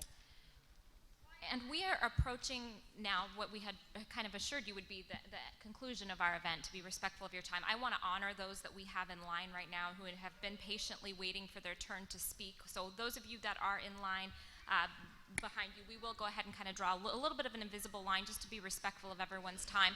Please, if your voice, you don't feel like it was heard, or if you just have some additional feedback or feedback you want to echo, please take an opportunity to fill out that feedback form, or certainly fill it out online. It's one and the same. But I do want to make that quick note. And then those of you in line, we do want to get to your questions or comments, if you could just go through them quickly. My name is Michael Cox. I live in Dove Valley Ranch. It's the little section that's being peeled off from Sunset Heights going over to, I don't even know, Coyote Hills. What's going to happen with safety? We see it in front of Liberty. There are high school kids getting hit on Deer Valley. Can't tell you how many times it's happened. What happens when my 8-year-old, my 5-year-old, or what happens when my 2-year-old eventually goes to school at Coyote Hills, and they are not within the 1.5 miles of busing? What's going to happen when they've got to now cross over 91st Ave, which is 5 lanes wide? What's going to happen? What's it going to take for the district to actually take care of the kids? Safety is not within this proposal at all. What about the money from, how about getting money from builders?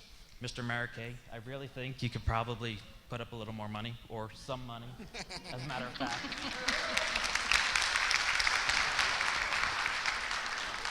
The planning board really needs to be in on this. They shouldn't be granting developments without getting money from the home builders to build a school. Something that also doesn't take into consideration in your proposal. There's currently 4 plots of land that D.R. Horton gave up, 2 directly north of Sunset Heights Elementary. They're not currently being planned, but they were previously. 2 plots across from Walmart. That's another 900 homes that's not even taken into consideration here. You're pulling my kids out of Sunset Heights to go, which are currently in walking distance. Now they're not. They've got to cross over 91st Ave, not within busing distance.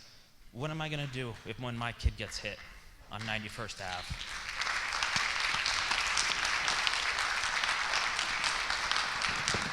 And not only that, are you taking Sunset Heights boundaries from Pinnacle Peak? You're taking them all the way up to Joe Max. Why are you taking our little slice and cutting it out? You're going way too far north. And what's it going to cost to run the buses all the way up there every day?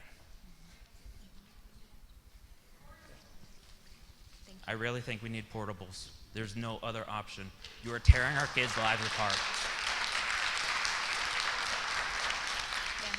Thank you for your patience. My name is Jennifer Hansen. I'm also in the Canyon Ridge West, and I know it was addressed, but never really answered as to why you would take that little community right there and move them all the way over to Apache when there's places closer to Apache. You're also taking Sunset Heights kids and putting them into Park Ridge. They don't want to go into Park Ridge, but my kids are being taken out of Park Ridge. When they've been there since kindergarten, I have a son in 5th grade, and a daughter who's now a freshman here. Thank you. We can look at that.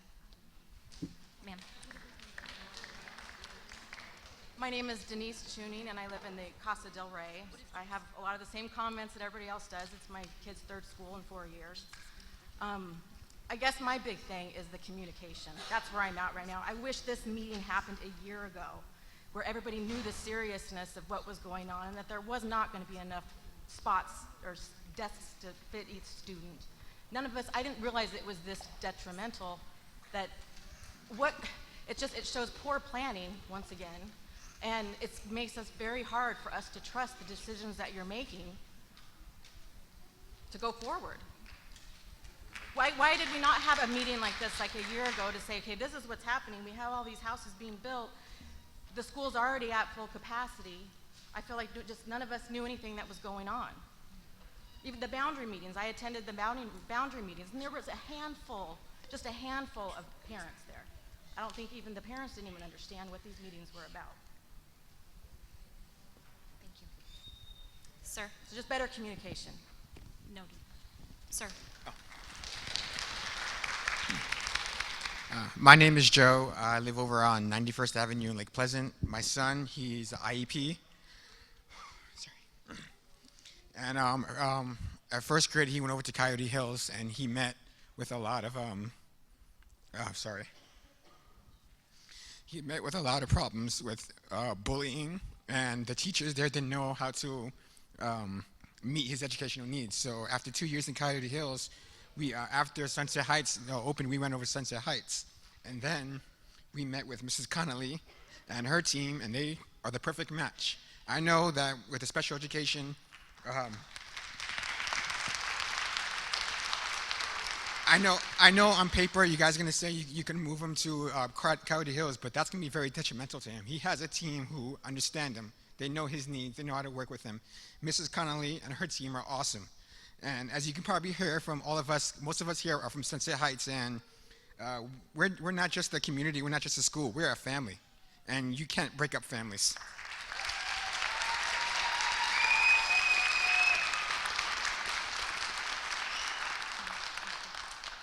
Hi, my name is Joanne Markup. I have 3 boys, 3rd, 1st, and 3 years old. At the moment, only the oldest is attending Sunset Heights. My middle son is currently at a charter school, and part of our trying to talk him into going to the community school was, hey, you get to go to school with all your neighborhood friends. Well, not so much, because according to your projections, Park Ridge, which is not anywhere near capacity, will be at 100% capacity, but Sunset Heights will only be at 63%. I'm sorry, I live in Casa del Rey, the little blip that's being moved a 3rd time. What that means, practically speaking, is that anyone who can will apply for a variance, and neighborhoods will be split apart.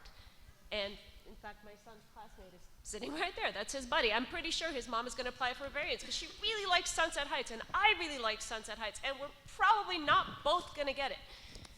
So I'm just asking you to consider that the exact way that you're redistricting will de facto lead to neighborhoods being split apart, which everyone here agrees that what we love most about our public schools is that they are neighborhood schools. I have 2 questions. That was just kind of a comment. I have 2 questions. One is, we all saw, and by we all, I mean you all. You all saw this coming. Why is Sunset Heights only a 1,020 student capacity school when other schools that were built prior to it, this is the brand new school. This is the school you built to alleviate overcrowding. Why was it built significantly smaller? And as we all know, that would not have been a permanent solution, but it might have just given us a little bit more wiggle room. And the second question I have is, if all of this outrage were to actually build up into a grassroots movement and we got a new election, what is the timeline, what is the best case scenario timeline? How quickly could we have it, and how many years out would those schools then be? So I'll answer that real quick for you, because the Sunset High School was built the way it was. It was all the money that we had. We cobbled together every last penny to do that, and then to give you a comparison on construction timeline, we actually built that school in a year, which is amazing. So a timeline on a bond would depend if the board, one, wanted to do that. Secondly, if the board did, would it be this coming fall, the following spring, the following fall? I can't speak for the board. But from the time you hold that election, then it's probably another 3 or 4 months before you can begin selling the bonds. You have to do the design phase with your architecture. But probably within 6 months, you could start construction in a best case scenario. So and two then calendar years, basically. it'd probably be a couple, it would, the closest on a fast track would be a couple years. Okay, and since we are that blip that has been moved 3 times, what you're saying is in those 3 years, if the New Meadows School comes into being, and I'm guessing at some point you're going to need one up Right. here in the blue and pink, That's true. that means that our kids would probably be moved back to Sunset Heights. So that would then be the 4th move in their school career. Okay, good to know. Thank you. Good question. Ma'am. My name is Stacy Haynes, and I'm in Casa del Rey also. I have a few concerns, but first, I heard everybody talking about transportation and safety, and I wanted to know, is it true that transportation and crossing guards are funded by the federal government and are not funded by you, so it's not really your concern? No, our crossing guards and our transportation are funded through our maintenance and operations budget. Okay. The other thing is, I know my child is just 1 out of the 1,000 at Sunset Heights, but he's in 3rd grade there. He has looped with his teacher 2 years. So him and 24 other students have been with their teacher for 3 years now. She has since resigned, and we know that for 4th grade, they're going to be moved to another class. But now you're also moving them to another school, which my child already has anxiety. And for him and the other 24 students, who are all going to be split up now, it's going to be very detrimental to them as a child. My other thing was, I know this is about children, but PTSO is also a huge part of our school. And with the new boundary that you're proposing, 5 out of 7 of our board members are being rezoned. One of them has an 8th grade child, so he's moving on. Only 1 out of the 7 board members are staying at our school. I'm not a board member, but I'm a parent, and sometimes I'm the only parent at those meetings. So the PTSO itself is what puts on most of the activities at the school and what holds the school together. You're ripping that entire PTSO from the school. And my one question for you was, did the committee talk to the administrators or the parents at these schools, or did they purposely just go off of numbers on a sheet of paper? We kept the principals informed, and I believe there was a lot of communication, or conversation at least, in the community. I do know that some of our committee members purposely did reach out to parents at the school and communicate with them, sometimes before our meetings, and I know certainly after our meetings. So I know that that did go on. I don't know if it was very formalized, but I know it did happen. Okay, I did attend one meeting, and we weren't spoken to at all at the meeting, nor was our principal who was sitting at the meeting during the time I was there.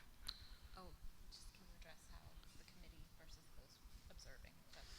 Oh, I'm sorry. Well, the committee, okay, the committee would meet, and we did have observers come. There were a lot of parents who did come. I would say our audience was typically 20 to 25. They were not able to participate in the committee work, so the committee did the work, but everybody that was there in the audience could hear the conversation going on and the dialogue that we were having. I'm not sure if that answers your question, but that did happen. The other thing is, our time frame was pretty short. We started in January, and we finished really right at the beginning of March. So it was a pretty short time frame, too. Okay, thank you. Ma'am.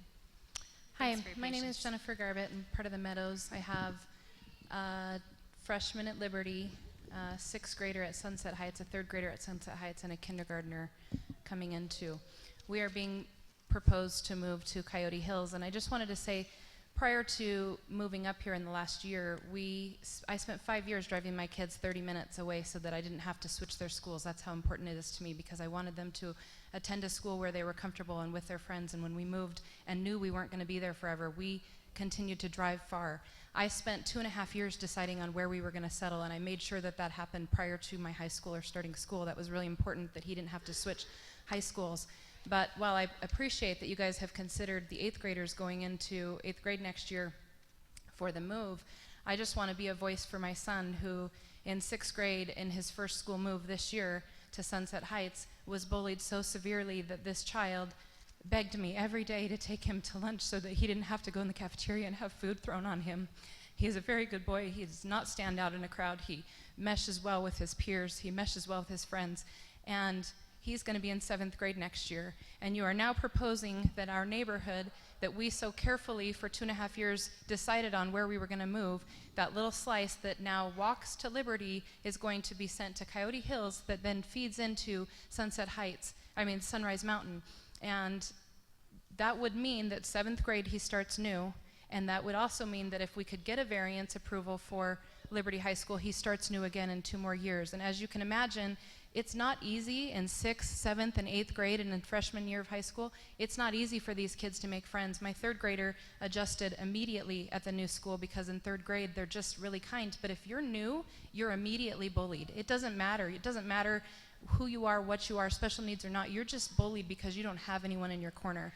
And I would like you guys to take that into consideration as you slice out the meadows and put them at a different school, that these kids now border with this other high school and can walk to it and will be then asked to leave their friends again if we were able to get a variance to be able to go back to Liberty.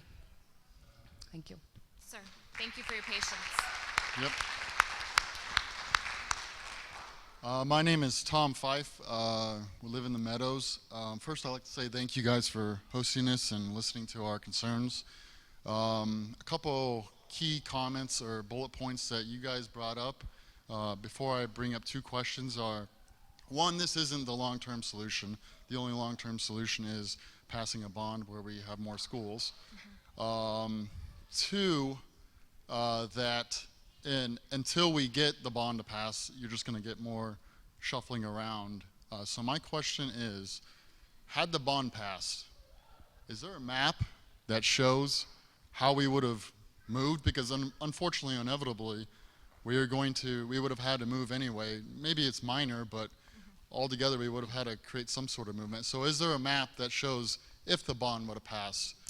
Sir, there isn't one that exists. The governing board called for this committee in October of 2016 prior to the bond passing or failing. So they knew that regardless of if a bond were to pass, that we were needing to have this conversation to determine what that structure would look like, whether we were realigning for a new school or whether we were realigning for enrollment. Okay, so I asked that question for this question, my main question. You said that we're going to be shuffling around until we get a bond. That's the long-term solution.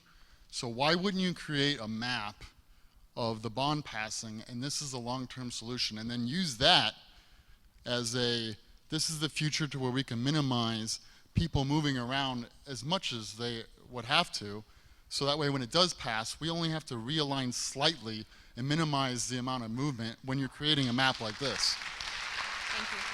Just so they don't have to move like 6 or 7 times. Thank you. Is there a reason why you guys didn't do that? The governing board called this committee in October. This was our first opportunity to That get would the be group together to discuss it. That sounds like it would be step 1 though, wouldn't it? Ma'am, did you have a comment? Yes, I just want to say I'm really excited about all these changes. Look, I broke the ice. You a breath of fresh air. Yes, so my name is Lisa Owens. I live in the meadows that share the fence with Liberty, because there's 2 meadows. We have 5 children, and 4 attend Sunset Heights, 1 is in Liberty. In the month that I've known about this map, after panic attacks and nightmares and night sweats, I really do understand the need and the logic, well, not the logic and the boundaries per se, but the logic behind rezoning. It needs to happen, I realize that. But that being said, my 2 specific requests are proposals. I have proposals for you. My 2 proposals are, 1, at the very least, our neighborhood, who shares a block wall with Liberty, the Meadows neighborhood actually built a gate for our children to walk 20 feet to Liberty. The gate is for Liberty because otherwise you're just walking into the desert. My proposal is that if you're going to move us, at the very least, give us an elementary school that leads, that will feed into Liberty in the end, because that's why we moved there.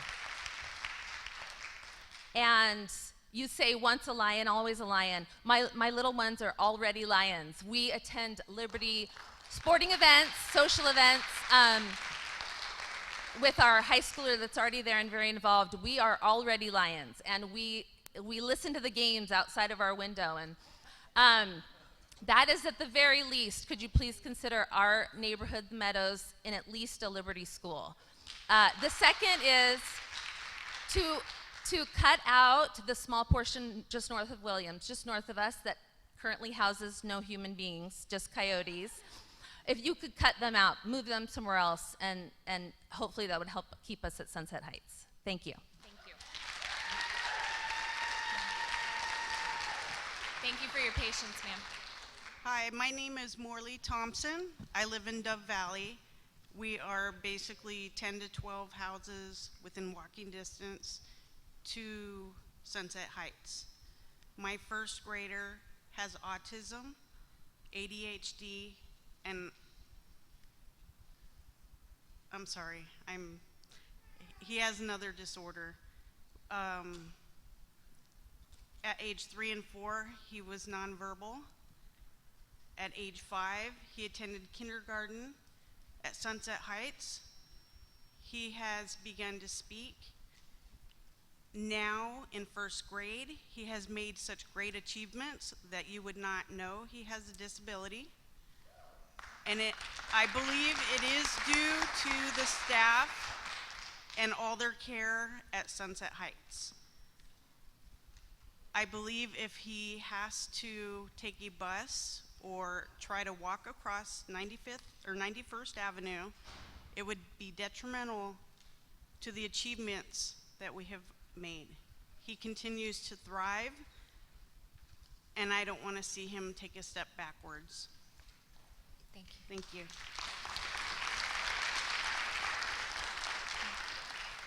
Thank you for your patience. Yes. Hello, my name is Joanne Wright, and I live in Dove Valley Ranch.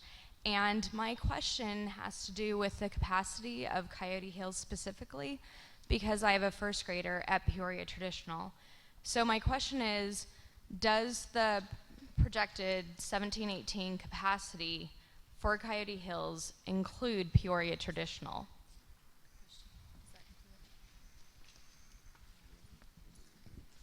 Is it included in that number? The numbers that you're looking at on the table, these are residential student projections. So these are the amount of kids that we project that will be enrolled in PUSD that live in those actual, just live in the boundaries of that school zone. Doesn't technically mean that they'll be attending that school. So what we ended up doing though, throughout all of our analyzing and looking at numbers, we did keep in mind of about 300 seats for a Peoria Traditional throughout the entire process. So we did keep them in mind of staying at Coyote. So that is considered in our proposal.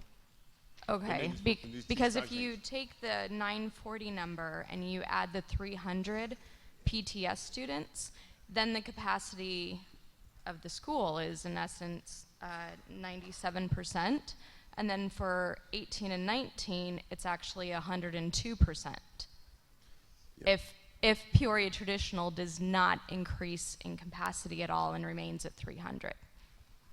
And that's also if every child in that boundary actually attends that school. Right, so I just want to make sure that as a PTS parent, that the school district is committed to PTS and continuing its achievements. Yes. Thank you. Yes.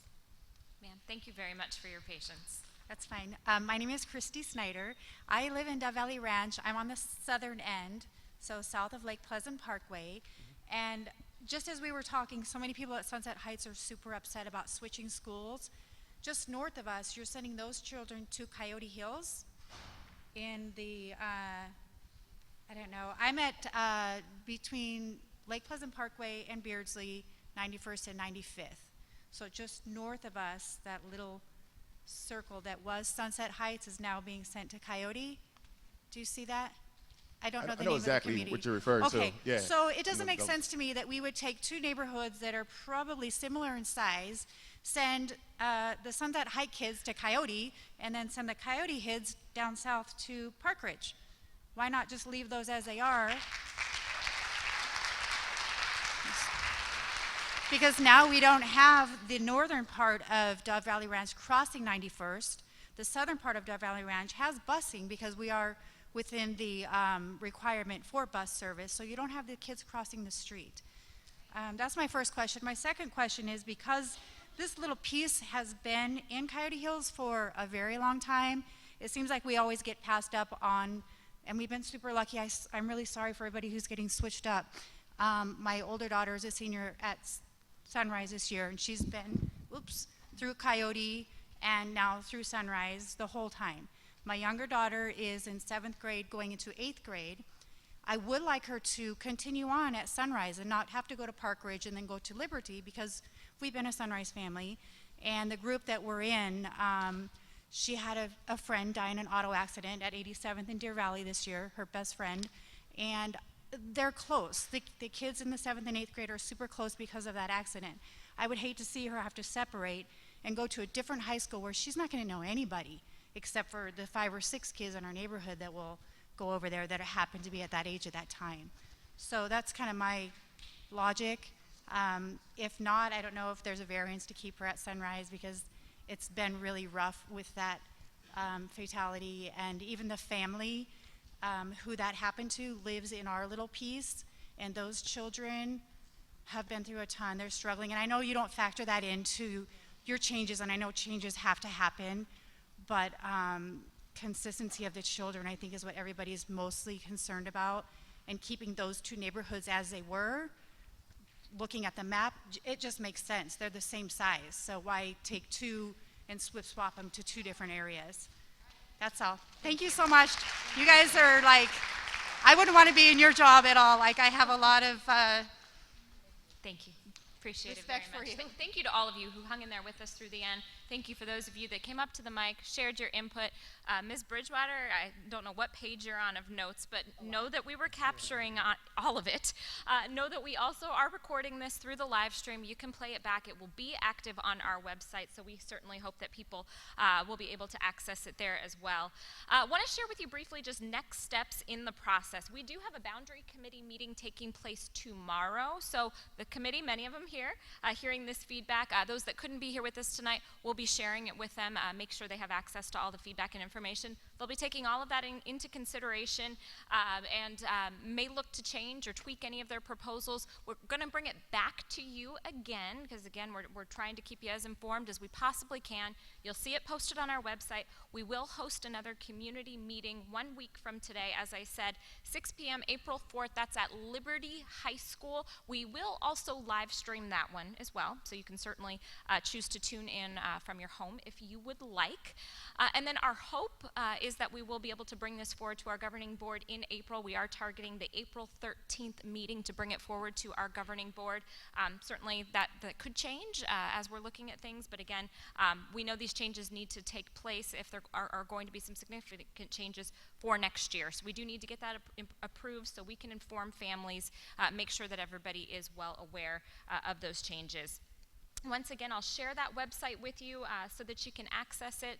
I'll turn to the three of you, see if you have anything else to add that we didn't touch on tonight. On behalf of all of us, really thank you on behalf of the district. We appreciate it. You are a critical part of this process. So enjoy the rest of your evening, and thank you once again.